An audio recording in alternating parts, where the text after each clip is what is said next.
जय हिंद दोस्तों, उज्जवल परिवार फिर हाजिर पे आप लोगों के बीच में अपनी क्लास लेकर के शुरू करती है। आज की क्लास लेते हैं पहले क्वेश्चन में, जो कि आपका चर्चा का विषय है। चलिए, तो पहला क्वेश्चन है आपका अल नजहा। क्या भाई आपका ये अल नजहा चर्चा में आपका भाई अल नजहा है क्या? ठीक है, सबसे पहले तो बात करें आपका क्या है कि युद्ध अभ्यास है। युद्ध अभ्यास की बात करें तो अब बात ये आती है कि युद्ध अभ्यास तो है, ठीक है चलो, लेकिन ये किसके साथ कर रहा है, कितने देश कर रहे हैं? आपको बता देता हूं, दो देश हैं, भारत और आपका कौन सा, ओमान। दोनों देश मिलकर के आपका ये युद्ध अभ्यास कर रहे हैं, जो कि आपका चर्चा में। दूसरी बात ये कहां पे हो रहा है आपका, ये राजस्थान के अंदर हो रहा है। तो चलिए, इनको लेकर इसके कुछ पॉइंट्स हैं, उनको नोट करेंगे। सबसे पहले तो बात करते हैं, ये युद्ध अभ्यास आपका क्या है भैया, आपका ये युद्ध अभ्यास है। ठीक है, साथ के साथ नोट करेंगे भैया ना, युद्ध अभ्यास। दूसरी बात करते हैं कि जो ये युद्ध अभ्यास है, ये हो कहां पर रहा आपका, ये राजस्थान में भाई, राजस्थान के अंदर हो रहा है। तीसरी बात यहां पे एक आती है आपकी कि ये राजस्थान में कहां पर हो रहा है, तो ये आपका महाजन रेंज, जो महाजन फील्ड रेंज है, यहां पर ये आपका हो रहा है। टेररिस्ट एक्टिविटी से निपटने के लिए आपका कह सकते हैं, टेररिस्ट जो एक्टिविटी, आतंकवाद रोधी कह सकते हैं, अल नजहा, ये भारत वर्षिज आपका कौन सा, ओमान दोनों देश मिलकर के कर रहे हैं। तो ये आपका क्या है, ओमान। और टेररिस्ट यानी कि आतंकवाद विरोधी जो एक्टिविटी है, इसके अंदर प्रशिक्षण दिया जाएगा किसको, सैनिकों को, आपसे समझ बढ़ाने के लिए। ये यहाँ पर आपका कहां पर, महाजन जो फील्ड रेंज है आपकी, यहाँ पर जो विदेशी, जहां पे दूसरे देश आकर के एक्सरसाइज करते हैं, उस एरिया में आपका ये एक्सरसाइज हो रही है, युद्ध अभ्यास हो रहा है आपका। ठीक है, दूसरी बात करते हैं, अब ये कितने दिवस का है भाई, ये अगर दिवस की बात करें तो ये 13 दिवसीय है। 13 दिवसीय एक्सरसाइज है ये भाई आपका, 13 दिवसीय, यानी कि 13 दिवस चलने वाला है। अब चलेगी कब तक, तो 13 अगस्त तक चलने वाली है, 13 अगस्त तक। तो कब प्रारंभ हुई है, आप आइडिया लगा सकते हैं ना। तो इसका आंसर आप देंगे मुझे कि 13 अगस्त को जब ये समाप्त हो रही है या खत्म हो रही है, 13 अगस्त को क्या हो रही है, ये आपका युद्ध अभ्यास समाप्त हो रहा है। तो ये आरंभ कब हुआ, ये क्वेश्चन आप लोगों के बीच में बनता है। अब एक और बड़ा शानदार क्वेश्चन आता है कि इसके अंदर भाग कौन ले रहे हैं। तो इसके अंदर मैं भाग की बात करूं तो 18 मैकेनाइज, भारत की तरफ से 18 मैकेनाइज जो इन्फेंट्री है, 18 मैकेनाइज जो इन्फेंट्री, INF करके लिख रहा हूं, इसकी शॉर्ट फॉर्म होती है ये। इसके 60 सैनिक इसके अंदर भाग ले रहे हैं। कितने, 60 सैनिक इसके अंदर भाग ले रहे हैं। ठीक है भाई, ये भी आपका अच्छा क्वेश्चन है। कल मैंने क्वेश्चन कराया था आपका, कुछ चंडी मंदिर के अंदर है आपका, किसके अंदर भी, चंडी मंदिर के अंदर आपका युद्ध अभ्यास हो रहा है, जिसके अंदर मेडिकल टीम वहां पे रहेगी। तो कौन से, भारत की तरफ से किसके द्वारा वहां का नेतृत्व किया गया था, चंडी मंदिर में जो अभ्यास हो रहा है, और किसके साथ वो युद्ध अभ्यास हो रहा है, कल मैंने इस पर बात करी थी, 1 अगस्त को। ठीक है, चलिए, अच्छा क्वेश्चन है आपका। साथ में बात करते हैं इसका जो इससे पहले जो संस्करण हुआ था, यानी कि ये कौन सा संस्करण है, अगर मैं इसकी बात करूं तो ये आपका इससे पहले जो संस्करण था, ये कब हुआ था, पिछला संस्करण 2019 के अंदर हुआ था भाई। 2019 में पिछला संस्करण हुआ था, ये आपका 12 मार्च से लेकर के 25 मार्च के बीच में ये आपका संस्करण हुआ था। ये बड़ा अच्छा क्वेश्चन यहाँ पे बन जाएगा भाई। ठीक है, चलिए अगली बात करते हैं, इसमें क्या है खास तौर पे अगर मैं बात करूं तो ये आपका भाई है, यानी कि आम पब्लिक को सुरक्षा मुहैया कराने के लिए आपका ये युद्ध अभ्यास हुआ। क्वेश्चन ये कि इसका संस्करण कौन, 6वां संस्करण है शायद, मे भी इसका भाई। ठीक है, तो ये भी अच्छा क्वेश्चन आपका। चलिए अगले क्वेश्चन की बात करते हैं, क्वेश्चन नंबर 2। जब यहाँ पर एक बात हुई आपके बीच में, क्या कि 1 अगस्त को भी एक युद्ध अभ्यास हुआ, तो 1 अगस्त का क्वेश्चन लेते हैं, क्वेश्चन नंबर 2, जो कि आपके बीच में अच्छा क्वेश्चन है, ध्यान आ गया भाई मेरे को ना। चलिए, क्वेश्चन में अभी 1 अगस्त 2019 को एक बिल पास हुआ था आपका भाई, 1 अगस्त 2019 को एक बिल पास हुआ था। उस बिल को लेकर के कौन सा दिवस मनाया जाता है, जो कि चर्चा का विषय बना हुआ है। चलिए भाई, क्वेश्चन नंबर आपका 2, क्वेश्चन नंबर 2, 1 अगस्त 2019 को एक बिल पारित किया गया था, एक बिल पारित या प्रस्ताव पारित हुआ था, पास हुआ था, बिल पास हुआ था। उसकी याद में कौन सा दिवस मनाया जाता है, उसकी याद में, यानी कि जो बिल पारित हुआ था उसकी याद में कौन सा दिवस मनाया जाता है, दिवस की बात हो रही है आपका ना। तो उसकी याद में बता दूं आप लोगों को, 1 अगस्त को, जब 1 अगस्त को पारित हुआ तो 1 अगस्त को एक दिवस मनाया जाता है। 1 अगस्त को बड़ा अच्छा दिवस है, क्वेश्चन में पूछा जाएगा 2022 में, ध्यान रखना, ये आ सकता है आपका इंपोर्टेंट क्वेश्चन है। ठीक है, चलिए, यहां पे याद हो आप लोगों को, काफी बार 3 तलाक का मुद्दा आप लोगों के बीच में उठा था, तो समझ गए होंगे आप। 1 अगस्त 2019 को 3 तलाक वाला जो बिल था, 3 तलाक तलाक यानी कि मुस्लिम धर्म के अनुसार यदि 3 बार तलाक बोल दिया जाता था तो क्या हो जाता था, एक किस्म से डिवोर्स हो जाता था। एज पर मुस्लिम धर्म के अनुसार हम यहाँ पर बात करते हैं। तो आपकी साइना बानो बेगम थी, जो 2 महिलाएं थी जिनका मैं जिक्र करूंगा यहाँ पर, उन दोनों महिलाओं ने ये केस आया था और उस केस के एवज में एक प्रस्ताव लाया गया, इसको बड़ी सपोर्ट मिली है। हम कह सकते हैं कि 1 अगस्त 2019 को आपका 3 तलाक का जो प्रस्ताव था, इस प्रस्ताव को केंद्र में मंजूरी मिली थी। किसमें भाई? केंद्र में। अब क्या होगा, यानी कि 2 अगस्त को, 1 अगस्त के बाद आपका, यानी कि 2 अगस्त को कहें तो हम 1 अगस्त के बाद आपका 3 तलाक, यानी कि 3 बार बोलने से तलाक हो जाता था, तलाक तलाक तलाक कटारा ना छुट गया पीछा। अब वो चीज यहां पर नहीं होगी, उसे क्या कर दिया गया, इल्लीगल घोषित किया गया। इल्लीगल घोषित यानी कि उसे कह सकते हैं लीगल नहीं है वो, कानूनी, और साथ में इसे किस में रख दिया गया, कानूनी अपराध की श्रेणी में, और इसे अपराध की श्रेणी में रखा गया। अपराध की श्रेणी में काफी लोगों ने हाँ उल्लेख किया भाई कि ये गलत है, ये हमारे धर्म के अनुसार नहीं है, श्रेणी में रखा गया। काफी लोगों ने कुछ बोला, लेकिन ये आपका बिल पारित हो गया। उसकी महिलाओं को कह सकते हैं मुस्लिम महिलाओं के अधिकार दिवस के रूप में दिवस आपका मनाया जाता है। मुस्लिम जो बहनें हैं, मुस्लिम जो महिलाएं हैं, महिलाओं के अधिकारों के लिए आपका एक दिवस मनाया जाता है। और कब मनाया जाता है आपका, ये 1 अगस्त को मुस्लिम महिलाओं के अधिकार दिवस के रूप में भी हम इसे कह सकते हैं। अब यहाँ पे आता है, क्या इससे कुछ फर्क पड़ा है? हाँ भाई, इससे बड़ा फर्क पड़ा है। इससे ये लगा लो आपकी लगभग कह सकते हो 80 प्लस कह सकते हो, 80+ जो आपका, यानी कि 81 भी मिल जाएगा, 82 भी मिल जाएगा, 83 भी प्रतिशत मिल जाएगा। इतने प्रतिशत जो तलाक के मामले हुए हैं, तलाक के मामले कम हुए हैं भाई। अच्छा क्वेश्चन है, क्या हुआ, कम हुए हैं, बड़ी अच्छी बात है। ये भी आपके बीच में क्वेश्चन अच्छा बन जाएगा। तो 1 अगस्त को हमने कौन सा दिवस मनाया था, 3 तलाक प्रस्ताव पारित होने के, इसमें मुस्लिम महिला अधिकार दिवस के रूप में इसे मनाया गया था, याद रखेंगे, ठीक है। और बिल था कौन सा, ये आपके बीच में, ये भी एक आपका बेहतरीन क्वेश्चन यहाँ पे बन जाएगा भाई, ठीक है। चलिए अगले क्वेश्चन की बात करते हैं, जो कि आपके बीच में बना हुआ अच्छा क्वेश्चन है। इसकी अगर मैं बात करूं तो ये कौन थी, 2 महिलाएं थी, शाहबानो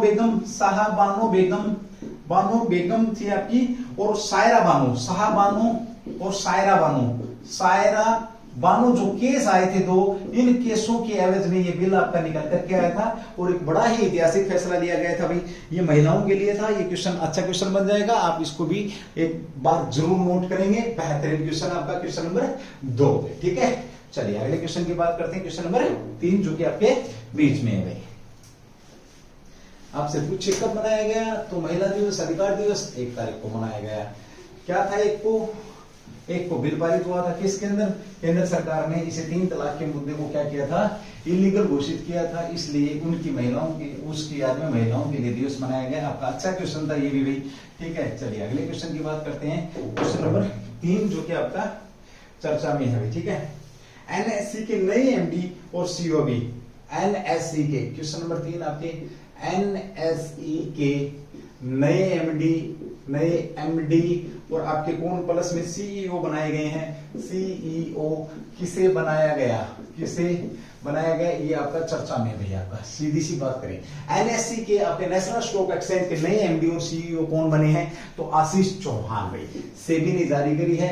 आशीष, एक बार पहले भी इसका जिक्र हुआ था, किसे बना दिया गया अभी आपका, ये आशीष जो चौहान साहब है, ये नए एमडी और सीईओ में किसके, नेशनल स्टॉक एक्सचेंज का हेडक्वार्टर कहां पर, अगर मैं इसकी बात करूं तो हेडक्वार्टर कहां पर इसका, मुंबई के अंदर है, याद रखेंगे, हेडक्वार्टर मुंबई के अंदर है। National stock exchange plus Bombay stock exchange, जो आपका, इन दोनों के ऊपर निगरानी कौन रखता है, निगरानी का काम किसका, तो ये आपका सेबी का काम है भाई। किसका काम है, सेबी का काम है आपका, ठीक है। प्रत्युत्तर बोर्ड बोलते हैं इसको हिंदी में, तो सेबी का काम, यानी कि आपका जो शेयर मार्केटिंग का जो काम है, उसकी निगरानी कौन रखता है, तो जल्दी से मुझे कमेंट्स करके बताएंगे सेबी के सीईओ कौन है। यहाँ पे किसकी बात कर रहा है, एनएसई, नेशनल स्टॉक एक्सचेंज की सीईओ की बात हो रही है, आशीष चौहान साहब है। मैंने क्वेश्चन किया आपका, सेबी के सीईओ कौन है और अध्यक्ष कौन है भाई, ठीक है।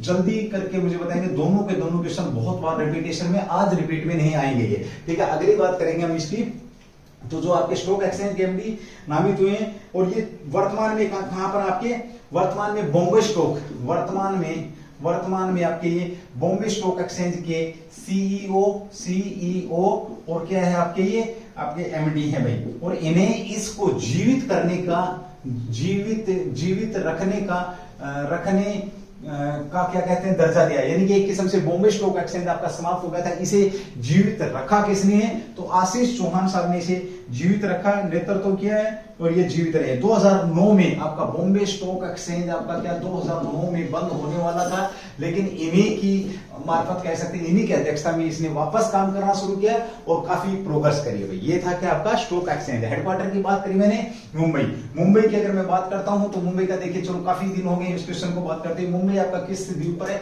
सालसेट द्वीप पर बसा हुआ है, सालसेट द्वीप पर बसा हुआ है।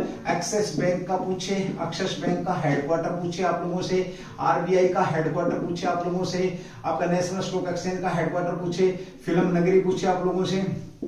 फिल्म नगरी की बात करें तो ये सारे के सारे कहां पर आपका मुंबई के अंदर है। मुंबई की अगर मैं बात करता हूं तो याद रखना आपका पहले से बंबई के नाम से जाना जाता था, बंबई। और बंबई क्या था, एक आपका स्टेट था, इसी स्टेट से हट करके आपका कौन सा बना है, गुजरात। और दूसरा जो बचा हुआ क्षेत्र था बंबई का, उसे क्या नाम दिया गया, महाराष्ट्र नाम दिया गया। अब यहाँ पे क्वेश्चन आता है कि बंबई सबसे पहले किस यूरोपियन शक्ति के अधीन हुई। यहाँ पे अगर मैं हिस्ट्री का क्वेश्चन की बात करूं तो अधीन किसके, पुर्तगालियों के अधीन हुई थी। पुर्तगालियों के अधीन, किसके अधीन हुई बंबई, सबसे पहले पुर्तगालियों के अधीन। उसके बाद पुर्तगालियों ने इसे किसको दे दिया था दहेज के अंदर, तो अंग्रेजों को दहेज के अंदर दिया था। कैथरीन और चार्ल्स द्वितीय की जो शादी हुई थी, उस शादी में बंबई को दहेज के रूप में दे दिया था। चलिए अगले क्वेश्चन की बात करेंगे, क्वेश्चन नंबर 4। ये था बंबई वर्तमान में आपका क्या है, मुंबई।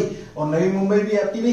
मुंबई की अगर मैं बात करूं तो वर्तमान में महाराष्ट्र की राजधानी है। महाराष्ट्र की दूसरी राजधानी के नाम से किसको जाना जाता है, तो ये आपको पता, नासिक को किसके नाम से जाना जाता है, दूसरी राजधानी के नाम से भी इसको जाना जाता है। ये भी आपका अच्छा क्वेश्चन यहाँ पे बन सकता है। ठीक है भाई, चलिए अगले क्वेश्चन की बात करते हैं, क्वेश्चन नंबर 4, जो कि आपका चर्चा के अंदर, जिसके ऊपर हम यहाँ पर बात करेंगे।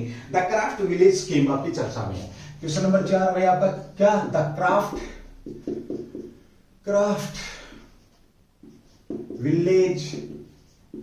विलेज स्कीम चर्चा में है। इसे किस मंत्रालय ने लॉन्च किया है, इसका संबंध किस मंत्रालय से है या इसे किसने लॉन्च किया है, सारी की सारी बात आपके बीच में आ जाएगी। उद्देश्य की बात करूं तो सामूहिक रूप से जो लोग क्राफ्ट का काम करते हैं, यानी कि क्राफ्ट का काम किस पे, कपड़े पे भी, जो लोग यानी कि कपड़ा बुनते हैं, कपड़े के ऊपर कलाकारी करते हैं, पर्यटन को बढ़ावा देने के लिए, उनको रोजगार देने, सामूहिक रूप से रोजगार देने के लिए केंद्रीय सरकार ने, किसने भी आपका, केंद्र सरकार ने इस स्कीम को क्या किया है, आपका द क्राफ्ट विलेज स्कीम को लॉन्च किया है। याद रखेंगे केंद्र सरकार के द्वारा, भाई किसके द्वारा किया गया है ये आपका, तो केंद्र सरकार ने इस स्कीम को द्वारा इसको लॉन्च किया गया है। केंद्रीय कपड़ा किस मंत्रालय के अंदर आपका ये, तो केंद्रीय जो कपड़ा मंत्रालय है, कपड़ा मंत्रालय, उस केंद्रीय कपड़ा मंत्रालय के अधीन आपका ये लॉन्च हुई है। ये भी अच्छा क्वेश्चन आपका यहाँ पे बन जाएगा। ठीक है भाई, उद्देश्य क्या है, तो कारीगर के लिए स्थायी जीविका का विकल्प, यानी कि जो कारीगर हैं आपके, कारीगरों को स्थायी रोजगार देना भाई, स्थायी जो रोजगार देना, ये क्या इसका उद्देश्य है। और साथ में जो भारत की जो कला है कपड़े के ऊपर, उसको भी निखारना कह सकते हैं, इसका उद्देश्य यहाँ पे आप लोग कह सकते हैं भाई। ठीक है, सामूहिक रूप से। दूसरा, लिंकिंग टेक्सटाइल विद टूरिज्म, ये पहला आपका क्या है, लिंकिंग सीधा सा पूछ लेगा कि किस मंत्रालय की पहल है, टेक्सटाइल विद टूरिज्म पहल है आपकी। इस पहल के तहत इसको शुरू किया गया। आपका क्या है भाई, आपका लिंकिंग टेक्सटाइल विद टूरिज्म पहल के साथ इसको शुरू किया गया। और इसमें देश में क्या किया गया, देश के अंदर 6 गांव, कितने गांव हैं आपके, देखिए 8 शिल्प गांवों का चयन किया है। सॉरी, कितने का भाई, आपका बुनियादी ढांचा देने के लिए 8 शिल्प गांव, यानी कि 8 शिल्प गांव होंगे अलग अलग राज्यों में। जो गांव क्या करेंगे, गांवों में क्या होगा भाई, गांव के अंदर ये आपके केंद्र खुलेंगे जहां पे सामूहिक रूप से लोग क्राफ्ट का काम करेंगे। तो कौन कौन से राज्यों के अंदर होंगे ये आप देखेंगे भाई। ठीक है, अगर मैं बात करूं तो सबसे पहले आपका तिरुपति के अंदर होगा भाई, एक आपका ये तिरुपति, ये कहां पे आप लोग समझते हैं, एपी के अंदर। नीचे स्टेट लिखूंगा भाई मैं, ऊपर नाम लिखूंगा जगह का। उसके बाद है वड़ाज, ये कहां पर आपका, गुजरात के अंदर है, यहाँ पे भी स्थापित हो रहा है। तीसरे की मैं बात करूं आपका भाई, लड़ाउनो नैनो से नैन रे, ये वही है जहां से आपका यूपी। ये नैनो शहर कहाँ, इलाहाबाद के अंदर, जिसको आजकल किस नाम से जानते हैं, प्रयागराज। और इसी नैनो शहर से आपकी मानक समय रेखा निकलती है, ध्यान रखना, ठीक है। चलिए उसके बाद आपका आ जाएगा भाई, क्या देता है, रघुपुरा, ये कहां पर आपका, ओडिशा। रघुपुरा कहां पर आपका भाई, ओडिशा के अंदर है। साथ में क्वेश्चन आ जाता है आपका अनुगुड़ी, अन्यगुड़ी, ये कहां पर आपका भाई, कर्नाटक के अंदर। अन्यगुड़ी कहां पर आपका, कर्नाटक के अंदर है, ये भी पूछ लेगा आप लोगों से। उसके बाद है महाबलीपुरम, एक आपका क्या, महाबलीपुरम, ये कहां पर आपका, तमिलनाडु के अंदर है, ये भी ध्यान रखेंगे, ठीक है। एक आपका जो 8 गांवों में जो पहल हो रही है हस्तशिल्प की, एक और आपका बच गया, कौन सा बच गया भैया आपका, तागंज, उत्तर प्रदेश भी। तागंज हो गया आपका एक उत्तर प्रदेश के अंदर, दूसरा एकमात्र तागंज। आपसे पूछेगा कि 2 कहां पर है, केवल यूपी के अंदर है, तागंज और नैनी, ठीक है। एक लास्ट बचता 8वां भैया आपका आमेर, और आमेर कहां पर है, ये आपका राजस्थान के अंदर है, ये भी आप लोगों के बीच में यहां पर बनता है, ठीक है। 8 शिल्प गांवों का यहां पर क्या क्या शुभारंभ किया गया है, द क्राफ्ट आपका विलेज स्कीम के तहत 8 गांव कहां पे, तिरुपति आपका एक बार नोट करेंगे, आंध्र प्रदेश के अंदर है, नैनो आपका यूपी के अंदर, अनुगुड़ी आपका कर्नाटक के अंदर, रघुपुरा आपका उड़ीसा के अंदर है, वड़ाज आपका कहां पर, गुजरात के अंदर है, महाबलीपुरम आपका तमिलनाडु के अंदर है, तंगाज कहां पर आपका यूपी के अंदर है, और आमेर कहां पर आपका राजस्थान के अंदर। ये 8 गांव सामूहिक रूप से या ये कहीं हस्तशिल्प जो कार्य करें उनके बुनियादी ढांचे को मजबूत करने के लिए इस प्रकार के आपके विलेज, यहाँ पर कौन सा मंत्रालय, कपड़ा मंत्रालय। एक क्वेश्चन तो मेरा यहाँ पे बनता है, कपड़ा मंत्री कौन है, बड़ा भयंकर क्वेश्चन है ना। चलिए इसका भी जवाब अगर आप दे देंगे तो मैं मान लूंगा कि हाँ तुम कुछ ना कुछ पढ़ रहे हो, ठीक है भाई। चलिए अगले क्वेश्चन की बात करते हैं, क्वेश्चन नंबर 5 जो कि आपके बीच में आ रहा है।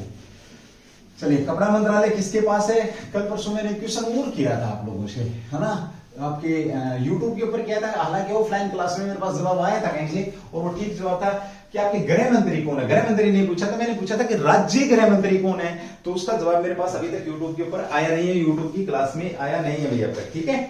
चलिए भाई अगले क्वेश्चन की बात करते हैं। ये आपका हो चुका है, मंकी पॉक्स चर्चा में है, आपको पता है मंकी पॉक्स के कितने अब तक केस मिल चुके हैं, ये भी आपका क्वेश्चन यहाँ पे चर्चा में है, ठीक है।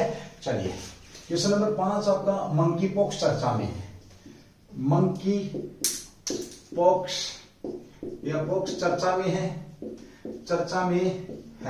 मंकी पॉक्स चर्चा में है। आपका जेनेटिक बीमारी आपको पता है, यानी कि पशु से और मनुष्य के अंदर फैलने वाली बीमारी है।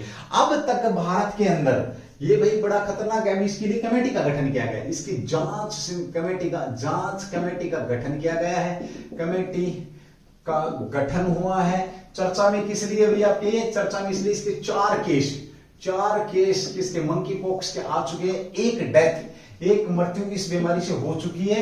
ये भी आप लोगों के बीच में क्वेश्चन बन जाएगा भाई। मंकी पॉक्स की स्थिति निगरानी के लिए टास्क फोर्स, जांच कमेटी को कह सकते हो। मंकी पॉक्स के निगरानी के लिए क्या, टास्क फोर्स का गठन किया है, फोर्स का क्या किया, फोर्स का गठन हुआ है। ये भी आपके बीच में क्वेश्चन यहाँ पे बन जाएगा भाई, ठीक है, ओके। इसका नेतृत्व नीति आयोग के सदस्य डॉक्टर वीके पाल करेंगे। ये बड़ा अच्छा क्वेश्चन, नीति इसका जो टास्क फोर्स का नेतृत्व या टास्क फोर्स के अध्यक्ष कौन है, तो ये नीति आयोग के सदस्य भी हैं, ध्यान रखना, डॉक्टर वीके पॉल जो साहब है, वीके पाल साहब इसका क्या करेंगे, नेतृत्व करेंगे, यानी कि इस पर निगरानी रखेंगे, इसको लेकर के गाइडलाइन जारी करेंगे। ये सारी की सारी बातें आपकी यहां पर आ जाएंगी। और ये किसका संबंध इससे, नीति आयोग से इनका क्या है, संबंध है। डॉक्टर साहब इसके क्या है, सदस्य हैं। और अभी हाल ही में चर्चा में क्योंकि एक डेथ आपकी यहां पर हो चुकी है, एक युवक की जान आपकी यहां पर जा चुकी है, ठीक है, ओके। कहां पर भाई एक मृत्यु की डेथ कहां पर हुई है, एक व्यक्ति की डेथ कहां पर हुई है, तो केरल के अंदर एक व्यक्ति की डेथ हुई है। ये भी बड़ा अच्छा आपका यहाँ पे पूछ लेगा। तो केरल में कहा कितने मामले आए थे, केरल में 3 मामले आए थे, जिसमें से एक की डेथ हुई है, एक की मृत्यु हुई है। एक मामला कहां का है, एक केस कहां का आपका, तो दिल्ली मेरी जान, दिल्ली का है। एक केस आपका दिल्ली से मंकी पॉक्स का केस मिला है, मृत्यु आपकी केरल के अंदर हुई है। पहली डेथ पूछेगा तो यहाँ कहां पर आपकी, तो यहीं पर हुई है आपकी केरल के अंदर हुई है मंकी पॉक्स। ठीक है। थोड़ी सी मंकी पॉक्स की बात करें, देखिए अभी हाल ही में WHO ने एक रिपोर्ट दी है भाई। WHO की रिपोर्ट के अनुसार इस मंकी पॉक्स से क्या हुआ भाई, मंकी पॉक्स से WHO की रिपोर्ट के अनुसार 78 देशों में कितने आपके 18,000 से अधिक मरीज हैं भाई। कितने? 18,000 से अधिक मरीज हैं। मैं बार बार चिल्ला रहा हूं मंकी पॉक्स ये है क्या। एक बार मोटे से तौर पे 2-3 पॉइंटों में आपको इसके आंसर देके जाऊंगा मंकी पॉक्स है क्या। सबसे पहली बात करेंगे, मंकी पॉक्स आपका एक जूनोटिक रोग है। कैसा रोग है? जूनोटिक, यानी कि पशुओं से ट्रांसफर होकर के किसमें आता है? आपका जूनेटिक रोग है। ये क्वेश्चन आपके बीच में बनेगा भाई। अच्छा ठीक है। साथ में हम बात करें मंकी पॉक्स किसके कारण, वायरस का नाम क्या है? मंकी पॉक्स किसके कारण होता है? तो वायरस के कारण होता है। वायरस किसके कारण होता है? आपका ये वायरस के कारण होता है। और ये किस फैमिली से संबंध रखता है? तो चेचक, वायरस चेचक पैदा करने वाले विषाणु फैमिली से, यानी कि जिससे चेचक बनता है, चेचक पैदा करने वाले जो वायरस हैं उस फैमिली से ये संबंध रखता है। जिस प्रकार से आपका कोरोना किस फैमिली से संबंध रखता था, तो उसी प्रकार से ये भी अपना एक फैमिली से संबंध रखता है। आप लोगों से पूछ लिया जाएगा तो ये आपका जो मंकी पॉक्स है ये आपका चेचक पैदा करने वाले वायरस फैमिली से संबंध रखता है। ये याद रखें, परिवार का है। कहां पर इसके स्थानिक देश? तो पश्चिमी और मध्य अफ्रीका, आपका वेस्टर्न और मिडल जो अफ्रीका है, पश्चिमी और मध्य अफ्रीका इसके स्थानिक है, यानी कि यहां पर ये पैदा हुआ है। याद रखेंगे भाई, ठीक है। हालांकि इसमें ज्यादा मामले नहीं आए, लेकिन क्या है ये आपका खतरनाक बहुत है भाई, क्योंकि जब चीज कोई फैलती है स्टार्टिंग में इसी तरीके से फैलती है जैसे कि कोरोना भाई साहब आपके बीच में आया था, नेवल कोरोना आया था। ठीक है, तो चलिए एक क्वेश्चन यहाँ पे आपका मैंने छोड़ा है। क्वेश्चन कौन सा है? इसको लेकर के कोई नहीं छोड़ा। आपका जांच कमेटी डॉक्टर वी के पाल बने, नीति आयोग के सदस्य हैं, निगरानी टास्क फोर्स के अब तक 4 केस आए जिसमें 3 की मृत्यु हुई है। पहली मृत्यु कहां पर? केरल के अंदर हुई है। 3 केस कहां के? केरल के। 1 केस कहां का? आपका दिल्ली के अंदर है। WHO ने क्या बताया कि 78 देशों में लगभग 18,000 केस आपके आ चुके हैं। ठीक है, ये बात यहाँ पर हो चुकी है। अच्छा क्वेश्चन है भाई आपका मंकी पॉक्स स्वास्थ्य को लेकर के क्वेश्चन है, तो ये ध्यान रखेंगे आप लोग।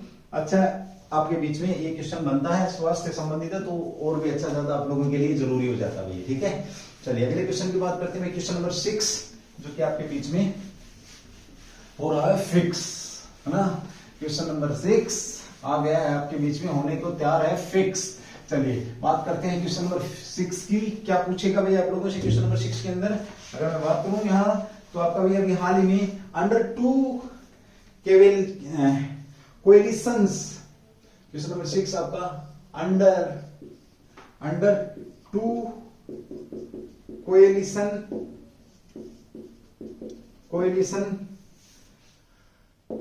का कौन सा राज्य है? कौन सा राज्य सदस्य बना है? अब समझने वाली बात यह कि ये है क्या, बीमारी क्या है भाई? पृथ्वी के ग्लोबल वार्मिंग को लेकर के जांच करने के लिए जो राज्य बने हैं, सदस्य राज्य बने केंद्र सरकार के साथ, वो उस राज्य की बात कर रहा जो चर्चा में है, तो वो पंजाब है भाई। इसका संबंध पूछे आपका तो ग्लोबल वार्मिंग से इसका संबंध है। ग्लोबल वार्मिंग से इसका संबंध है। और ये ग्लोबल वार्मिंग हो क्यों रही है, इसकी जांच के लिए जो सदस्य हैं, जांच के लिए, किसके लिए? ग्लोबल वार्मिंग की जांच के लिए आपका क्या बना भाई? सदस्य बना है। कौन सा देश बना आपका? पंजाब बना है जांच के लिए सदस्य। और ये 6वां सदस्य बना भाई। ये कौन सा सदस्य बना आपका? 6वां सदस्य। इससे पहले की अगर मैं बात करूं तो कितने राज्य सदस्य हैं? 5 राज्य भारत के अंदर सदस्य हैं जो ग्लोबल वार्मिंग जांच के सदस्य हैं। ठीक है, ग्लोबल वार्मिंग को लेकर के अगर मैं बात करूं तो पृथ्वी का गर्म होना, ये क्या कहलाता है आपका? पृथ्वी का गर्म होना ग्लोबल वार्मिंग कहलाता है। ये क्वेश्चन है। दूसरी बात करें अब तक कितना? 1 डिग्री सेल्सियस, जो आपकी 1 डिग्री सेल्सियस आपकी गर्म हो चुकी है। संभावना आपकी 15 डिग्री सेल्सियस तक है। और अगर 15 डिग्री सेल्सियस होगी तो आपके तटवर्ती इलाके सारे के सारे पानी में डूब जाएंगे, क्योंकि आपका ग्लेशियर पिघल जाएगा भाई। ठीक है, ये आपका यहाँ पर क्वेश्चन बनता है। अब थोड़ी सी पंजाब की अगर मैं बात करता हूं तो देखिए पंजाब 6वां राज्य बना आपका। कौन सा? पंजाब की राजधानी की बात करें तो कौन सी आपको पता? चंडीगढ़ है भाई, चंडीगढ़ है ना। सीएम साहब कौन है? तो आपको पता भगवंत मान साहब क्या है? सीएम साहब है। दूसरा ऐसा राज्य, एक यूटी आपका दिल्ली, दूसरा ऐसा राज्य जहां पर आम आदमी पार्टी का क्या है? दूसरा ऐसा राज्य जहां पर आम आदमी पार्टी का क्या है? सीएम है, जो भगवंत मान, जो कि कॉमेडियन होते थे कभी। ठीक है भाई, चलिए अब अगली बात करते हैं। खेल मेला यहाँ पर पंजाब के अंदर आयोजित होने वाला है। खेल मेला खेल मेले का आयोजन कब होगा? तो 29 अगस्त को होने वाला है। ये भी कहां पर? आपका पंजाब के अंदर होने वाला है खेल मेला भी, ठीक है। ओके, साथ में भैया आपका एक जगन्नाथ रथ यात्रा को जगन्नाथ रथ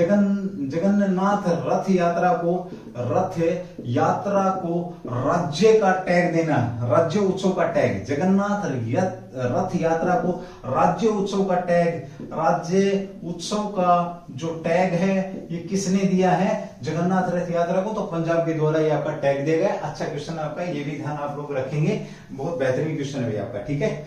चलिए भाई अगले क्वेश्चन की बात करते हैं। क्वेश्चन नंबर आपका 7, ये था आपका 6। तो राज्य उत्सव का टैग आपको किसको मिला है? तो अंडर कोलेशन का संबंध ग्लोबल वार्मिंग से है। ग्लोबल वार्मिंग की अगर मैं बात करूं तो बहुत सारी चीजें ऐसी हैं, जब एक रिपोर्ट आई थी जिसमें कौन सी आपकी कर्राकोरम जो ग्लेशियर है पिघला नहीं है आपका, क्या और उसका द्रव्यमान बढ़ रहा, चर्चा के अंदर है। पश्चिमी विक्षोभ के कारण वो द्रव्यमान बढ़ा आपका, जैसे गोल्डन ड्रॉप के नाम से जो आप लोग समझते हैं बारिश, वो भी पश्चिमी विक्षोभ की वजह से ही आती है। तो ये जो आपका ग्लोबल वार्मिंग की बात करो तो इस पर असर नहीं हुआ है ज्यादा, जितना कि रिपोर्ट के हिसाब से आपका आयोजन हो रहा है, ठीक है भाई। चलिए भाई अगली बात करते हैं। आपका क्वेश्चन नंबर 7 जो आपसे पूछा जाएगा भाई, मादक पदार्थों की तस्करी, मादक पदार्थों की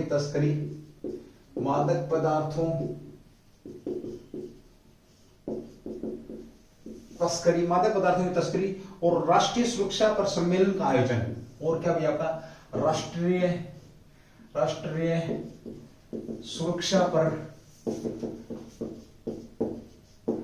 सम्मेलन का आयोजन कब किया गया? ये अच्छा क्वेश्चन भी आप लोगों के बीच में बन जाएगा, बेहतरीन क्वेश्चन, ठीक है। तो इसको लेकर के भी हम यहाँ पर बात करेंगे, ठीक है। राष्ट्रीय मादक पदार्थों की तस्करी को लेकर के, साथ में आपका राष्ट्रीय जो सुरक्षा सम्मेलन है इसको लेकर के भी आपकी बात होने वाली है। कब हुआ इसका आयोजन भी आपका? ये हुआ है 30 जुलाई 2022 को भी। 30 जुलाई 2022 को क्या किया गया? इसका आयोजन किया गया है, ठीक है। ओके, इसका उद्घाटन किसने किया है? उद्घाटन की बात करें, इसका उद्घाटन की बात करें तो अमित शाह जो गृह मंत्री और सहकारिता मंत्री हैं, उन्होंने क्या किया? इसका उद्घाटन किया है। ये भी आप लोगों के बीच में पूछा जा सकता है, ठीक है। ओके, इस सम्मेलन के दौरान नारकोटिक्स कंट्रोल ब्यूरो एनसीबी ने इस सम्मेलन के दौरान नारकोटिक्स आपका control bureau narcotics control bureau कहां पर है? दिल्ली, कोलकाता, चेन्नई में। कहां पर भाई आपका? दिल्ली पूछेगा प्लस कोलकाता प्लस चेन्नई के अंदर कितना? 30,000 केजी भाई, आपका कितना? 30 इकाई 30,000 केजी जो आपका कह सकते हो जो ड्रग्स है या नशीली दवाओं को क्या किया है? जलाया गया है। नशीली जो दवाएं हैं, नशीली दवाओं को क्या किया है? दवाओं को जलाया गया। कितनी? 30,000 केजी जो नशीली दवाओं को कहां पर? दिल्ली आपका, कोलकाता आपका और चेन्नई। किसके द्वारा? एनसीबी नारकोटिक्स कंट्रोल ब्यूरो के द्वारा इसको क्या किया गया? समाप्त किया गया है। ये भी आप लोग ध्यान रखेंगे, ठीक है। ओके, एनसीबी ने इसकी शुरुआत कब करी थी? एनसीबी ने डिस्पोजल कैंपेन की शुरुआत, सीधा पूछेगा डिस्पोजल जो कैंपेन है, इस कैंपेन की शुरुआत कब करी थी? तो 1 जून को भाई, 1 जून 2022 को ड्रग्स डिस्पोजल कैंपेन, क्या लिखेंगे इसको? ड्रग्स डिस्पोजल कैंपेन की शुरुआत कब करी थी? तो 1 जून 2022 को ड्रग्स डिस्पोजल कैंपेन के स्टार्ट किया था। इस क्वेश्चन को मैंने उस समय एक बार आपको बताया भी था, ठीक है। एक दिवस आया था जो आपका एंटी ड्रग्स डे के नाम से जाना जाता है, उस पर मैंने इसका जिक्र किया था। 29 जुलाई तक 11 राज्यों में, देखिए अच्छा क्वेश्चन है आपका, 29 जुलाई तक कितने? 11 राज्यों में, 11 स्टेटों में आपका 51,217 केजी आपका जो ड्रग्स है इसको जलाया गया या समाप्त किया गया। एंड ये भी आपका अच्छा क्वेश्चन बन जाता है, ठीक है भाई। ओके, अगला भाई आपका यहाँ पर अब हम आजादी का क्या अमृत महोत्सव मना रहे हैं, तो इस आजादी के अमृत महोत्सव पे 75,000 केजी ड्रग्स डिस्ट्रॉय करने का लक्ष्य रखा है। तो 75वां स्वतंत्रता दिवस है, इसमें 75 कह सकते 75,000 केजी, जो 75,000 केजी आपका क्या ड्रग्स हैं उनसे निपटने की यहाँ पर संकल्प लिया है। उनको खत्म समाप्त करने का, ड्रग्स को केजी समाप्त करने का, जो 75,000 केजी ड्रग्स को समाप्त करने का क्या लिया है? संकल्प लिया भाई, संकल्प लिया। इतनी हम 75वें जो स्वतंत्रता आजादी के अमृत महोत्सव पर इतनी ड्रग्स को हम क्या करेंगे, समाप्त करेंगे। ये भी आपका शानदार क्वेश्चन यहाँ पे बन रहा है, ठीक है। चलिए भाई अगली बात करते हैं आपका एनसीबी की। अगर मैं थोड़ी सी बात करूं तो एनसीबी की स्थापना कब होती है? एनसीबी की स्थापना की अगर मैं बात करूं तो ये 1986 में आपका एनसीबी की स्थापना होती है। ये भी आपके बीच में क्वेश्चन यहाँ पे बन जाएगा। अच्छा क्वेश्चन था भाई, ठीक है। चलिए भाई अगले एक बार देखेंगे ड्रग्स, क्योंकि सारी जनता जो ड्रग्स है ये मारी जा रही है। ड्रग्स का अपना एक अलग ही भाई सिस्टम है, ये अपना जैसे भी आप समझ सकते हैं इसको। तो ये भी आपका एक अच्छा क्वेश्चन था। अगला क्वेश्चन अगली क्लास के अंदर करेंगे। आज की क्लास आप लोगों की यहीं तक होने वाली है। थैंक यू, जय हिंद, जय भारत, डू दी बेस्ट भाई, ठीक है। आप अच्छे से रहें, अच्छे से पढ़ें और अपना जो टारगेट उसको अचीव करें। थैंक यू, जय हिंद, जय भारत, डू दी बेस्ट।